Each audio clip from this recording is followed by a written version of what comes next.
নমস্কাৰ উপদেশমালা চেনেললৈ আপোনাক স্বাগতম।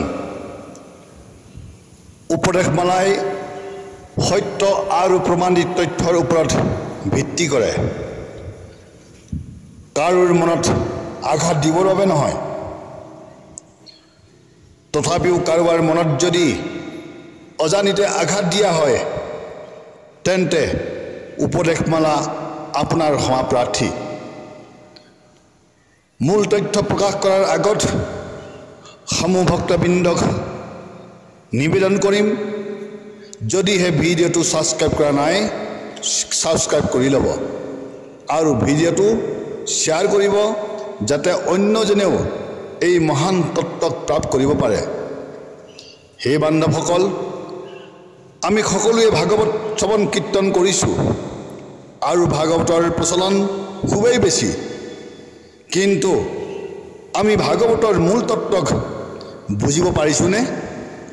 আজি মানৱ জাতি অসত্যকে সত্য মানি অহংকাৰত মত্ত হৈ আছে। গতিকে আজি প্ৰকৃত সত্যৰ পৰিচয় কৰাব বিচাৰিছোঁ। ভিডিঅ'টো এৰি নাযাব। মনুষ্যৰ উপাস্য কোন? কাৰ উপাসনা কৰিলে আমাৰ জীৱাত্মাই মুক্তি পাব, সেইটোহে মূল কথা। 4 শ্লোক ভাগৱতে যি তত্ত্ব প্ৰকাশ কৰিছে সেই তত্ত্বৰ পৰা কলিযুগৰ মনুষ্য বঞ্চিত হ'ল।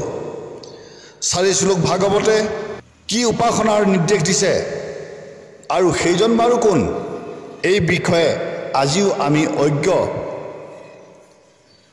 4 শ্লোক ভাগৱতৰ মূল তত্ত্ব হৈছে অহমেৱাস্য মে প্ৰাজ্ঞে নান্যদ য়দ সদসৎপৰাম পশ্চাদহম যদেতস্য ইউ অৱশিষ্যেত সুঅস্ম্যহম। অৰ্থাৎ সৃষ্টি আৰম্ভণিৰ আগত কেৱল মই আছিলোঁ, মোৰ বাহিৰে কোনো নাছিল। প্ৰলয়ত সকলো নিশেষ হোৱাৰ পিছতো যি শেষ বা কি থাকে সেয়াও ময়েই। দৃশ্যমান যত বস্তু সকলো মোৰেই স্বৰূপ আৰু সমস্ত বস্তুত ময়েই আছোঁ।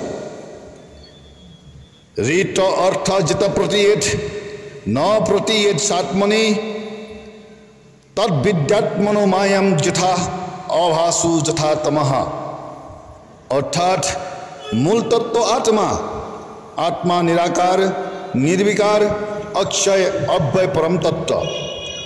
আত্মাৰ অতিৰিক্ত য'ত দৃশ্যমান আৰু দিব্যমান সকলো দেখা পোৱা যায় সেই সকলোবোৰ মায়া। আত্মাৰ অতিৰিক্ত যি শব্দ, যি আভাস পোৱা যায় সকলো অন্ধকাৰ আৰু মিথ্যা মাত্ৰ। যথা মহান্তি ভূতানি ভূতেষু স্যাৱশেষবনৌ প্ৰবিষ্টান্য প্ৰবিষ্টানি তথা তেষু ন তেষ্মহম। অৰ্থাৎ যিদৰে পঞ্চমহাভূত আকাশ, জল, মাটি, বায়ু, অগ্নি সকলো বস্তুত স্থিতি থাকিলেও পৃথক দেখা যায়, ঠিক সেইদৰে সমস্ত ভূতৰ আত্মা সকলোৰে পৰাই পৃথক। এতাৱদেৱ জিজ্ঞাস্যম তত্ত্ব জিজ্ঞাসুনাত্মনঃ অম্বৈ ব্যতিৰে কাভ্যাম যত স্যাৎ সৰ্বত্ৰ সৰ্বদা। অৰ্থাৎ আত্মাই মূল তত্ত্ব। আত্মা চিন্তন কৰাটোৱেই মনুষ্যৰ ধৰ্ম। যিসকলে তত্ত্ব জানিবলৈ ইচ্ছা কৰে তেওঁলোকে সদায় আত্মা চিন্তন কৰাটো উচিত। এতিয়া প্ৰশ্ন হৈছে, আত্মাৰ পৰিচয় কি? আত্মা কোন? ভাগৱতে সেই আত্মাটোৰ নাম কি বুলি কৈছে আৰু সেই আত্মাৰ পৰিচয় ভাগৱতে কি বুলি দিছে, বা সেই আত্মাৰ পৰিচয় শ্ৰীকৃষ্ণই ভগৱন্তই অৰ্জুনক বাৰু কি বুলি প্ৰকাশ কৰিছিল, সেই বিষয়ে এতিয়া আপোনালোকক মই প্ৰকাশ কৰিব বিচাৰিছোঁ। মই আপোনালোকক মহাভাৰতৰ পদৰ শ্লোকে প্ৰকাশ কৰি দিব বিচাৰিছোঁ। এবাৰ অৰ্জুনে আত্মতত্ত্বৰ বিষয়ে কৃষ্ণক সুধিছিল যে হে সখা, আত্মতত্ত্ব কি? আত্মাৰ পৰিচয় কি? উত্তৰত অৰ্জুনক শ্ৰীকৃষ্ণই কৈছিল ৰুদ্ৰো নাৰায়ণ শৈব্য सत्रमेकं दिधाकीतं लोकेश्वरति कौन्तेय व्यक्तिष्ठम सर्वकर्मसु। हे अर्जुन, रुद्रই হৈছে নারায়ণ, रुद्रक भजिले सकलो कर्म सिद्ध হয়। नाहि मे किंचित देवबर पांडव नंदन इति संचिंत मनसा पुराणम रुद्रमीश्वरम पुत्रार्थमनाधित्वान मात्मानमात्मना। अर्थात हे अर्जुन, মোক কোনে উবৰ দিব নোৱাৰে, সেইভাবেই পুত্ৰ প্ৰাপ্তিৰ বাবে পুৰাণ পুৰুষ আত্মাস্বৰূপ रुद्रर उपासना करिसिलु। अर्थात हे बान्धवসকল, 4 श्लोक भागवते जी आत्मा उपासनार निर्देश दिसे সেই आत्मा आन कोनो নহয়, रुद्रहे अर्थात शिव। कृष्णय रुद्रके आत्मा बुली प्रकाश करिसे। সেই आत्माके श्रीमंत शंकरदेवे राम बुली प्रकाश करिसे। कुकुर सिगाल गदर बरु आत्मा राम सबाते परिया करिबा प्रणाम। माधवदेवे कैसे যত জীৱ তত শিৱ।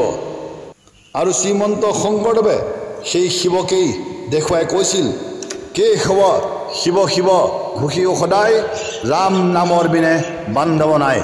अर्थात কোনো এজন গুৰুৱে শিৱক ত্যাগ কৰি কৃষ্ণ নাম প্ৰচাৰ কৰা নাছিল। কোনো এজন গুৰুৱে শিৱক নিন্দা কৰি শিৱক বিৰোধিতা কৰি শিৱক সামান্য দেৱতা বুলি প্ৰকাশ কৰা নাছিল। केवल आमक उपदेश दिছিল जे हे भक्तসকল, केशवकू अर्थात कृष्णकू शिव बुली मानिबा। अर्थात शिव अनादि अनंत सन्त सदाशिव न्याकार निर्विकार परम ब्रह्म परमात्मा। সেই শিৱক আজি আমাৰ একাংশই নিন্দা কৰি তেখেতৰ প্ৰসাদ বিৰোধাচন কৰি আমাৰ মনুষ্যৰ আত্মাত মলিন কৰিছে। এই মহান তত্ত্বক জানিও মনুষ্যই মূল ধৰ্মৰ পৰা বঞ্চিত হ'ল। গুণী জ্ঞানীসকলেও ভাগৱতৰ মূল তত্ত্বক নুবুজি ধৰ্মক বিকৃত কৰি আহিছে। হে বান্ধৱসকল, ধৰ্মত আছে বিঘিনি। তত্ত্বদৰ্শী গুৰুৰ বাহিৰে আপোনাক কোনেও তত্ত্ব দিব নোৱাৰে।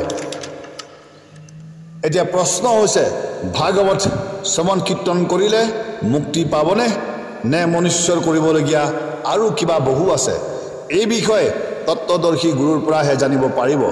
গতিকে আপোনালোকক নিবেদন কৰি আমি জনাব বিচাৰিছোঁ যে আমাৰ বৰ্তমান কলিযুগৰ মনুষ্য প্ৰকৃত ধৰ্মত আছেনে নাই, এইটো আপুনি এতিয়া নিজেই বিচাৰ কৰি ল'ব। ইয়াকে আপোনালোকৰ মাজলৈ আগবঢ়ালোঁ আৰু ভিডিঅ'টো আপোনালোকে শ্বেয়াৰ কৰিব যদিহে আপুনি এই মহান তত্ত্বক আনলৈও আগবঢ়াব বিচাৰিছে। তাকে আপোনালোকক আগবঢ়াই মই আজি ইমানতেই সামৰণি মাৰিছোঁ। আকৌ পুনৰ আপোনালোকক লগ পাম। ওম তৎসৎ। ओम नमः शिवाय।